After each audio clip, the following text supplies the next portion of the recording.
I'm thrilled to have on Colleen and Lou Parise from Meriden. Thank you so much for coming to the table. You have a story to tell, a very important story to tell, and you caught my attention, Colleen, first by writing the blog, What to Expect When You're Not Expecting. And I thought, what does that mean? Why did you start writing that a year ago? And we're in July 2014 right now. You started writing that, why? We actually decided last year to start the IVF process. I had a hysterectomy back in 2006, which left me physically unable to have children. We were engaged and knew that children is definitely on the horizon. No matter what way they come about, we're going to be parents. So we said, you know, why wait to get married? Let's see if we can handle IVF first. Yeah. So you meet Lou Yep. on a dating website. Let's just say that because you told me. Yeah. You come together. How long is it before Colleen tells you her story about losing her mom to cancer at age 39? When do you start this conversation? Because you've been through the ringer as a kid. Believe it or not, the first time we talked about it was the very first night we talked over the phone. Absolutely. Get it right out there. Yeah, she got it right out there and told me, I was all for it. It really didn't matter for me. I felt like we were connected on a certain level, and that's all I cared about. And to me, the rest is history. And you just got married in April, so you're newlyweds. Yeah. You write about on your blog, you could be the one at a baby shower having a drink. Absolutely. Explain that and explain about people calling you a change maker and giving a voice to other couples all across the state, all across the world, who have to do something else to have a child because you can't carry a child. We are definitely the less understood, the less talked about group of people. To hear gestational surrogate or IVF, typically myself included would picture an older woman. IVF was not something that someone who's in their 30s goes through or has to deal with. So for me, I think that this process has definitely just reminded us that there are other people out there like us who might just not be comfortable enough to talk about it. And if we can start that ball rolling for other people, then I think we should. Yeah. So you start writing the blog, and it's excellent. And I told you that the writing is amazing. So everybody should read What to Expect When You're Not Expecting, that you put up yourself. You start writing, Colleen, just about everything that you're going through, about losing your mom at age 39 to cervical cancer and what you went through with that as a kid. And then at 24, you have a hysterectomy. How did that occur and why?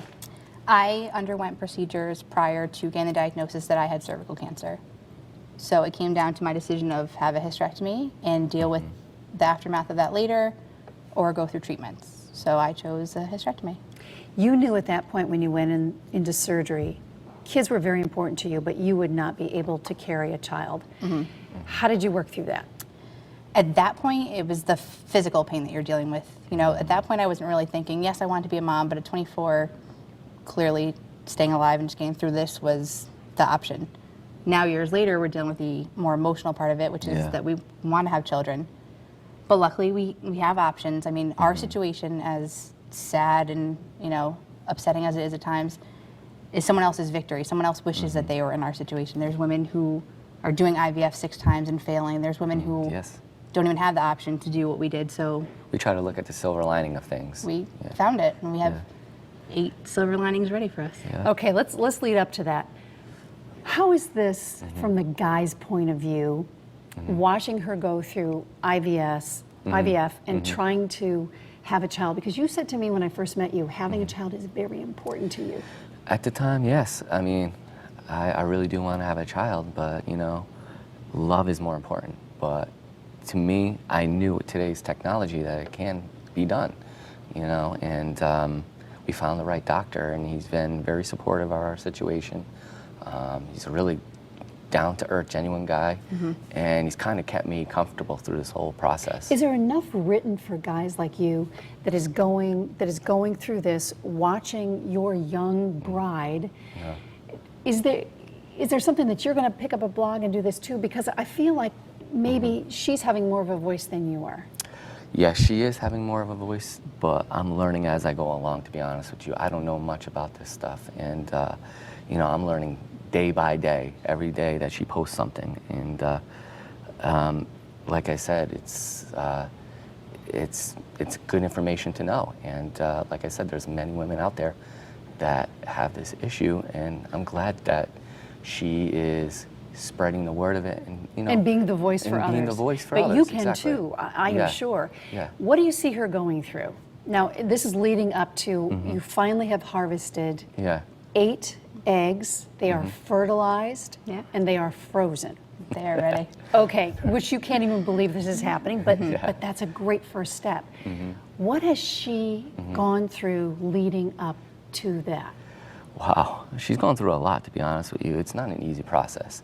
Tell me about tough days. There was a day that, She's laughing, but I know she was also crying. I had to steer clear, she was upset, the day that you had that surgery. The egg retrieval? Yeah, the egg retrieval. She was very sore. So I just tried to basically do what I needed to do around the house, keep her comfortable. She was in bed. I just tried to be the supportive husband, I guess.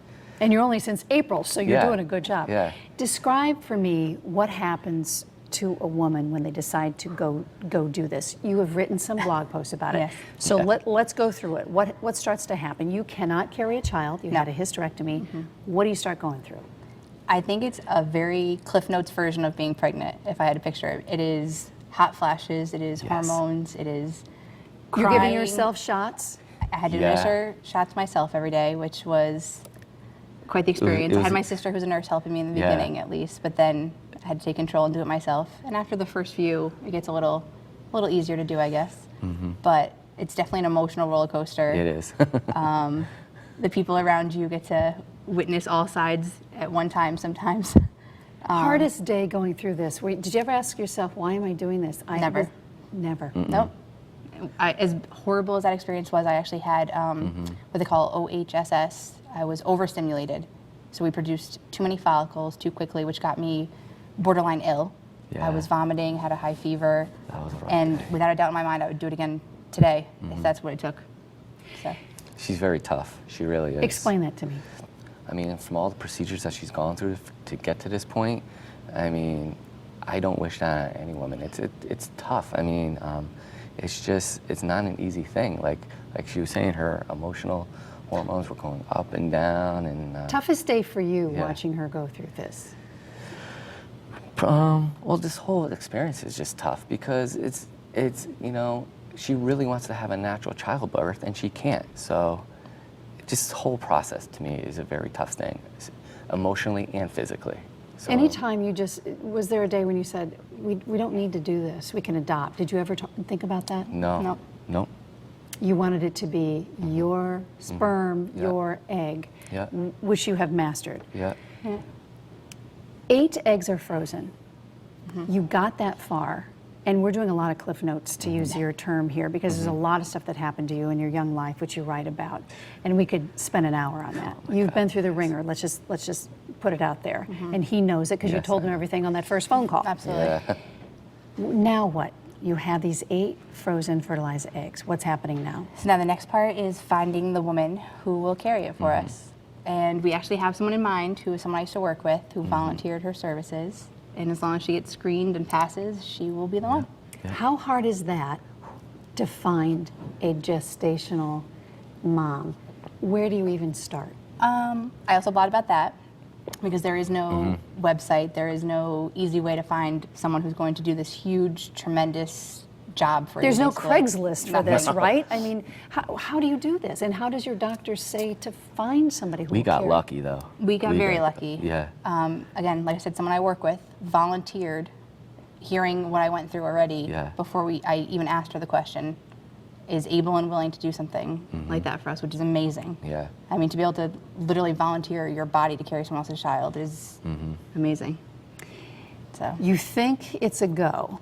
we do. As long as she passes all his criteria, she will be the one. And how much criteria do you have to pass to do that? There's a checklist that he has Yes. as far as previous pregnancies, experiences with childbirth, to make sure she's physically and mentally stable to carry our child. Now, I would think that will be an emotional roller coaster It for is. you too, Oh, yeah. because somebody else is carrying your child. You almost want to keep them in a bubble to protect them because how how do you get help for that?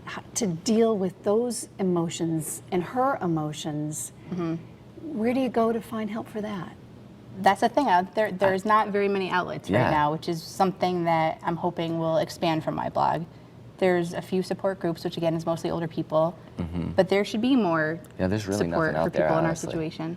There's really nothing out there. She's just very strong mentally, this woman, and she wants to do it for us. And obviously, we're very grateful. So. Does she have other children? She has two. Okay.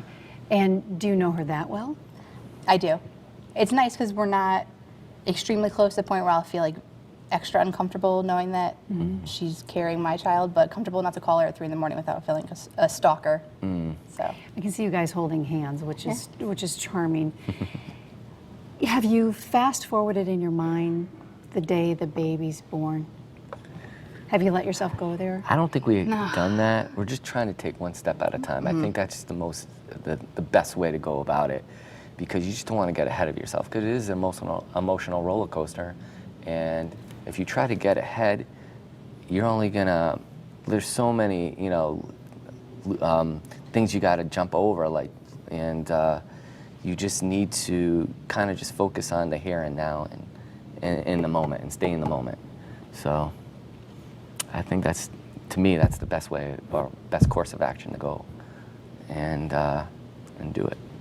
You write in your blog just recently when somebody asks where babies come from, and what do you say? it's from the heart. There's families with 2 moms, 2 dads, it doesn't matter how the baby gets here, it's that the baby's here. Yeah. But you truly are sad you weren't able to carry a baby. Absolutely. And you're working through that. I can tell you your blog is speaking volumes for people, the 2 of you. You're going to have to start writing, by the way, and posting on her blog if she gives you permission. I know. I'm gonna. Colleen and Lou, I wish you all the best. Thank you so much for coming on. And everybody should read What to Expect When You're Not Expecting. Thank you so much. Thank you. Thank you.